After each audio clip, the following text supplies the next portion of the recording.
Magandang umaga mga kahuan, narito na ating ulat panahon ngayong araw sa Pilipinas. Sa kasalukuyan po yung binabantayan natin na low pressure area ay nasa labas na po ng ating Philippine Area of Responsibility.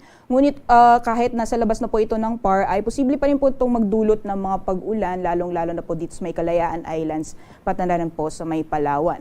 Samantalang sa nalalabing bahagi po ng ating bansa, patuloy pa rin ang pag-iral ng easterlies o yung mainit na hangin na nanggagaling sa karagatang Pasipiko. At dahil po sa easterlies, maaring maranasan pa rin po yung mga pag-ulan, lalong-lalo na po sa may silangang bahagi ng ating bansa. At kung makikita po natin dito sa ating latest sa satellite animation, may mga kumpul na kaulapan din pong tayo na mamataan sa may kanlurang bahagi ng Visayas at Mindanao.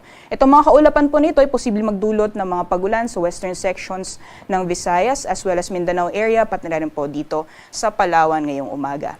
Sa mga susunod na araw, inaasahan po natin na patuloy pong lalay or posibleng malusaw itong low pressure area na nasa labas po ng PAR at mawawala na po yung epekto nitong LPA sa anumang bahagi ng ating bansa. So for the next few days, asahan po natin ang pag-iral ng easterly sa malaking bahagi po ng ating kapuluan. Ibig sabihin po nito, mas magiging madalas lamang po yung mga isolated na thunderstorms, especially sa eastern sections ng ating bansa. So monitoring lamang po tayo ng mga thunderstorm advisory na nilalabas po ng ating Pag-asa Regional Services Divisions.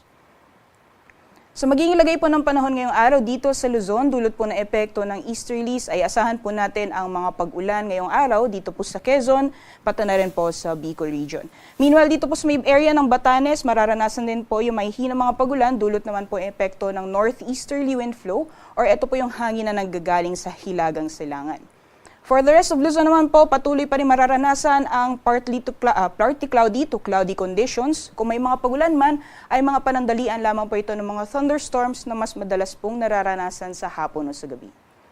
Temperature forecast naman po para sa mga piling syudad. Dito po sa Luzon, sa Metro Manila, asahan po natin na maaring umabot ng 33 degrees Celsius maximum temperatures ngayong araw at mainit pa rin po sa Tugigaraw na maaring umabot naman ng 34 degrees Celsius. Sa Lawag naman po, 25 to 32 degrees. Sa Baguio, 17 to 26 degrees Celsius. Sa Tagaytay, maaaring umabot ng 31 degrees Celsius maximum temperatures at 24 to 30 degrees naman para sa Legazpi City. So magiging lagay naman po ng panahon for the rest of the country dahil po sa epekto ng easterlies, pati na rin po nitong low pressure area, maaaring maranasan pa rin po yung mga pag-ulan sa ilang bahagi po ng Visayas, Mindanao, gayon din sa Palawan. Dito po sa bahagi ng Eastern Visayas, gayon din sa Surigao del Norte at Dinagat Islands, possible din po yung mga pag-ulan dulot po ng epekto ng easterlies at pati na rin po dito sa may Zamboanga Peninsula. At dito naman po sa may bahagi ng Palawan ay asahan din po natin ang mga pag-ulan dulot naman ng epekto nitong low pressure area kahit nasa labas po siya ng ating Philippine Area of Responsibility. For the rest of Visayas and Mindanao, partly cloudy to cloudy conditions din po tayo ngayong araw. At kung may mga pagulan man ay dulot po ito ng mga isolated na thunderstorms, especially pagdating po sa hapon na sa gabi.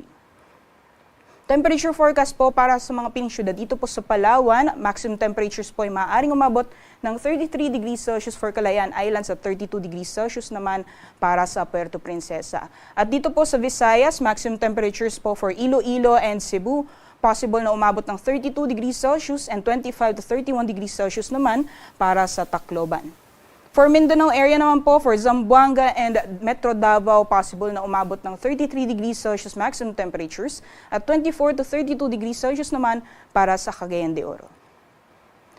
Kahapon po naitala ang 35 hanggang 36 degrees Celsius na heat index dito po sa Metro Manila at yung pinakamataas naman po ay naitala sa Dagupan City, Pangasinan at sa San Jose, Occidental Mindoro na umabot po ng 44 degrees Celsius. Nasusundan po yan ng Vera Catanduanes, Iloilo City at Dipolog, Zamboanga del Norte na umabot naman ng 42 degrees Celsius. Samantalang ngayong araw, ayon po sa ating forecast for Metro Manila, maaaring umabot po ng 34 hanggang 35 degrees Celsius sa heat index.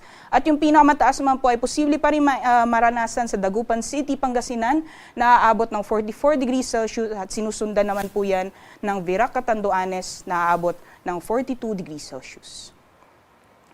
Para naman po sa kalagayan ng ating karagatan, wala po tayong gale warning or babala sa matataas na mga pag-alon. Iba yung pag-iingat lamang po sa mga planong pumalaot sa mga dagat baybayin ng Northern Luzon dahil posible pong maranasan ang katamtaman hanggang sa maalon na karagatan. Otherwise po ay malayong makakalayag ang ating mga kababayan sa nalalabing dagat baybayin ng ating bansa.